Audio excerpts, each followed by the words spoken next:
aleluia, aleluia.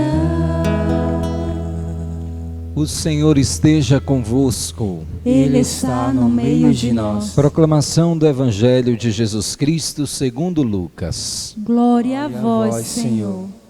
Naquele tempo disse Jesus aos seus discípulos: Eu vim para lançar fogo sobre a terra, e como gostaria que já estivesse aceso. Devo receber um batismo, e como estou ansioso até que isto se cumpra. Vós pensais que eu vim trazer a paz sobre a terra? Pelo contrário, eu vos digo, vim trazer divisão. Pois daqui em diante, numa família de 5 pessoas, 3 ficarão divididas contra 2 e 2 contra 3. Ficarão divididos o pai contra o filho e o filho contra o pai, a mãe contra a filha e a filha contra a mãe contra a nora e a nora contra a sogra. Palavra da salvação. Glória a vós, Senhor.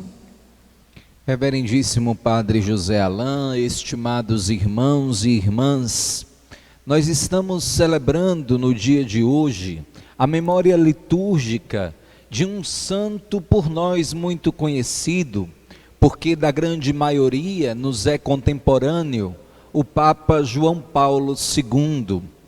Quando nós, evidentemente, tomamos consciência da sua figura, já éramos adultos, já tínhamos muitos de nós uma vida encaminhada na direção que o Senhor havia escolhido, e muitas vezes nós temos a tendência de deixar que passe despercebida a vida anterior deste homem, que foi santificada não somente durante o seu pontificado, a partir do seu ministério petrino, começou lá atrás em sua terra, na Polônia.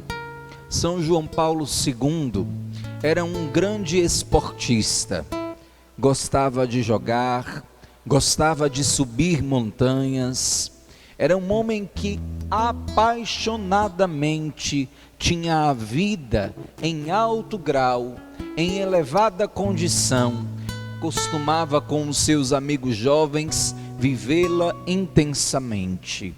Claro, os dados biográficos não trazem com detalhes esses pontos por uma questão de pudor, mas é muito possível, dada a sua personalidade, que tenha sido alguém que inclusive namorou muito, porque era expansivo, muito bonito, trabalhador, com todas as virtudes, além de ser um grande artista. São João Paulo II era um ator e um autor teatral. Gostava de criar espetáculos, mas aconteceu algo que ele não esperava. A Polônia foi tomada pelo regime comunista e toda e qualquer expressão artística havia sido banida daquele país, a não ser aquelas que tivessem uma temática revolucionária, que contrapunha todo o valor cristão. E é evidente que João Paulo II, Karol Wojtyła, seu nome, não se submeteria àquela arte que queriam os revolucionários que fosse feita nas escolas e nos outros ambientes. Eles então começaram um teatro clandestino para que não se perdesse algo, sobretudo naqueles seus companheiros, o sentido da alegria da vida. Apesar de estarmos vivendo sob um regime de profunda pressão, de não podermos anunciar aquilo que nós gostaríamos e defender livremente os nossos valores, nós precisamos, mesmo clandestinamente, porque a autoridade vem de Deus, permitir que Ele nos roubem a alegria. Eles podem tirar a nossa liberdade, mas não poderão jamais roubar a alegria que vem de Deus. Foi então que este homem, a partir da experiência da alegria que vem de Deus, da experiência que foi descobrindo na beleza como atributo de nosso Senhor, descobriu que o Senhor o chamava a avançar para as águas mais profundas. A sua vida não estava completa, porque ele precisava anunciar esta alegria, esta paz interior que sentia de uma maneira incondicional, absoluta. Entretanto, o que fazer? Dentro do contexto histórico em que o regime matava padres, em que inclusive o seu bispo estava preso. O que fazer dentro de um regime onde os seminários não podiam existir? Todos estavam às portas trancadas. E então, que São João Paulo II consegue também clandestinamente entrar no seminário. Vivia uma vida comum do lado de fora, mas estudava a filosofia com todo o zelo, estudava a teologia com todo o zelo, ainda que fora das estruturas, para que um dia pudesse vir a ser ordenado. A ordenação de Karol Wojtyła, portanto, não foi nenhum grande acontecimento numa basílica europeia, tal como poderia ser, pois a sua naturalidade é polonesa. São João Paulo II foi ordenado como os primeiros cristãos, nas catacumbas, escondido do regime. Aquele homem foi ordenado padre, para a glória de Deus Pai, por pura misericórdia, porque as circunstâncias históricas, meus irmãos e minhas irmãs, tinham todas as forças do ponto de vista humano para impedir que aquela vocação, naquele momento, pudesse ser seguida em frente. Eu às vezes gosto de dizer aos nossos seminaristas que vivem por algumas razões as suas crises, que maior crise foi a de João Paulo II, que não podia sequer ter acesso à literatura católica em sua verdade, em sua pureza, e por graça de Deus, tudo foi sendo conseguido e encaminhado, porque quando Deus determina uma realidade na história de alguém, nenhum regime totalitário, nem o comunismo pode impedir. E ele foi ordenado contra todas as circunstâncias humanas, contra todas as circunstâncias políticas, contra todas as circunstâncias eclesiais, porque a igreja, evidentemente, como sendo parte daquela sociedade que estava vivendo sob esse regime ditatorial, não poderia professar a sua fé de maneira livre, mas quis o Senhor que a liberdade de João Paulo II, no sentido de oferecer a ele uma resposta, fosse recebido como uma realidade sobrenatural. Este homem já começou o seu ministério contra todas as forças deste mundo. E repare como esta realidade vai interferir de um modo direto no seu pontificado. São João Paulo II foi eleito cardeal, nomeado pelo Santo Padre, recebeu com grande alegria o cardinalato, cumprindo a sua missão que lhe fora oferecida pelo Romano Pontífice, com obediência. Então, depois do breve pontificado de João Paulo I, eis uma grande surpresa: um Papa polonês, João Paulo II. Um perigo para um regime, um perigo para o diabo, um perigo para os inimigos da família, um perigo para os defensores da guerra, um perigo para aqueles que não cultivavam a paz. Uma testemunha que estava no conclave que elegeu João Paulo II, É claro que não contou sobre aquilo que aconteceu dentro da Capela Sistina. Disse que depois de paramentado, aquele homem se dirigiu à sacristia, melhor dizendo, à sacada da Basílica de São Pedro, vestido com os adornos próprios de um pontífice eleito, como se já fosse papa há muitos anos, imbuído de autoridade, porque lhe fora dada por Deus. O seu pontificado, aquele que durou tantos anos, nós conhecemos um pouco melhor. Foi um homem que lutou pela paz, que viajou por quase todos os países do mundo, que fez sempre uma opção de defender os pobres, que foi amigo de Madre Teresa, que visitou Irmã Dulce, que anunciou o Evangelho com uma parresia que lhe era própria. Se olharmos para os discursos de São João Paulo II, veremos com que firmeza ele fala sobre os temas mais delicados da sociedade. Um homem que defendeu no Brasil, colocando praticamente o dedo ante o presidente da República, a reforma agrária é necessária no Brasil.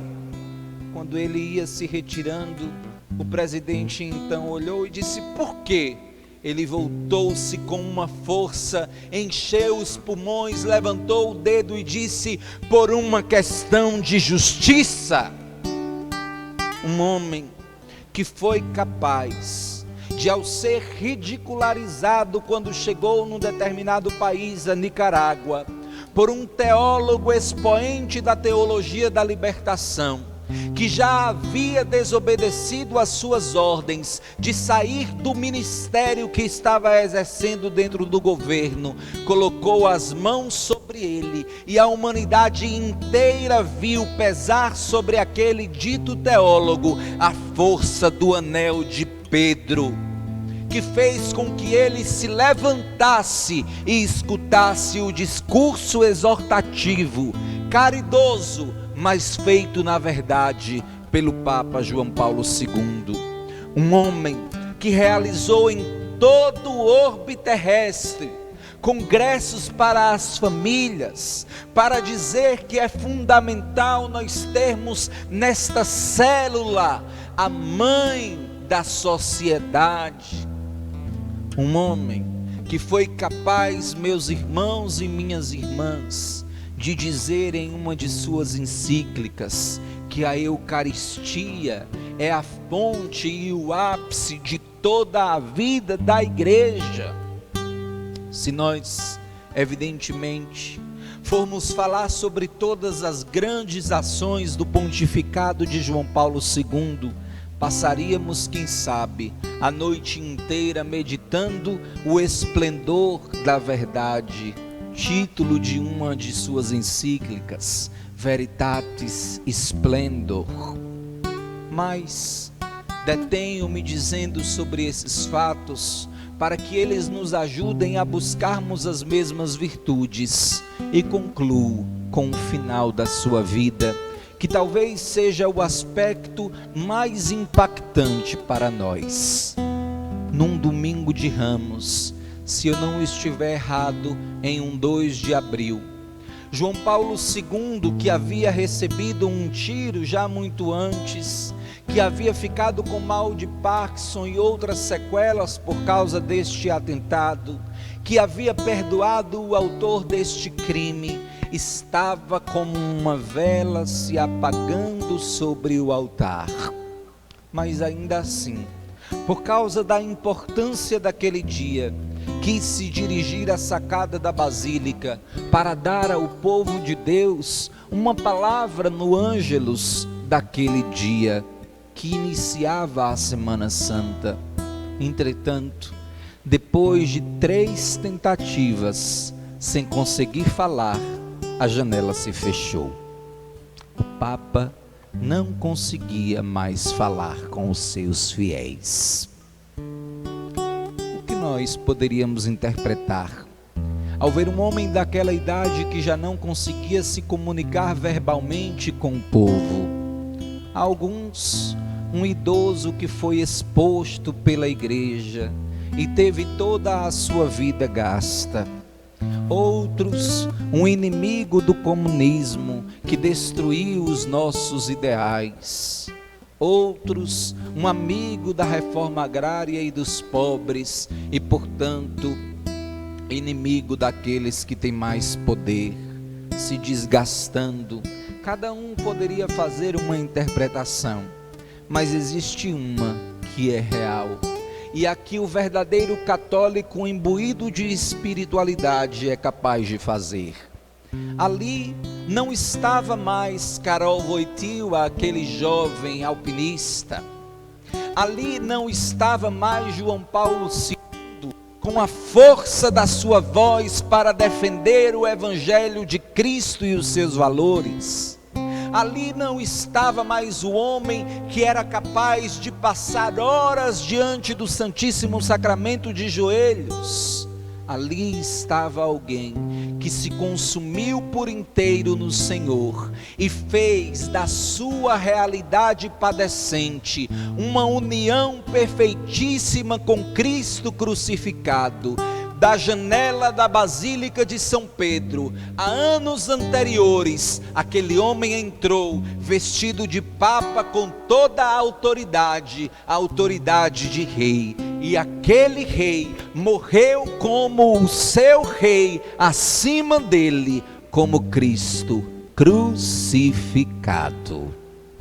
No início do seu pontificado, João Paulo II viveu o seu domingo de Ramos. Bendito o que vem em nome do Senhor. Mas viveu também a sua sexta-feira santa, crucificado na carne. Todavia, meus irmãos e minhas irmãs, a vida de João Paulo II não terminaria naquela sexta-feira santa. Nós estamos aqui para celebrar exatamente a realidade de que a Páscoa para João Paulo II chegou. Está na glória de Deus e todo o seu sofrimento, todo o seu anúncio, todo o seu legado valeu a pena ser vivido nesta terra. Ele que tanto pediu aos jovens nas jornadas mundiais da juventude: abri as vossas portas a Cristo. Na sua Páscoa pessoal, pôde ver as portas sendo abertas nos céus, para que ele entrasse e os anjos lhe pusessem diante do Senhor. Este é o meu e o seu destino. Eu não sei se você está vivendo o seu domingo de Ramos, sendo aclamado, exaltado, elogiado por alguma razão. Eu não sei se você está vivendo a sua sexta-feira da paixão, os sofrimentos da carne, os sofrimentos da consciência, os sofrimentos da infidelidade, as dores, as angústias e as aflições. O que eu posso lhe dizer, independente do estágio que você esteja vivendo na configuração de Cristo, não se preocupe. Olhe para João Paulo II, que saiu crucificado da sacada de São Pedro, mas teve no paraíso as portas abertas para o início de uma Páscoa eterna. A sua dor vai passar, o seu sofrimento vai passar. Dias virão em que as portas do Redentor se abrirão, para que entremos cantando glórias, e Deus nos coroará de vitória, dizendo-nos: meu filho, minha filha, eis aqui o cumprimento da minha promessa para a tua fidelidade. Que assim seja. Amém.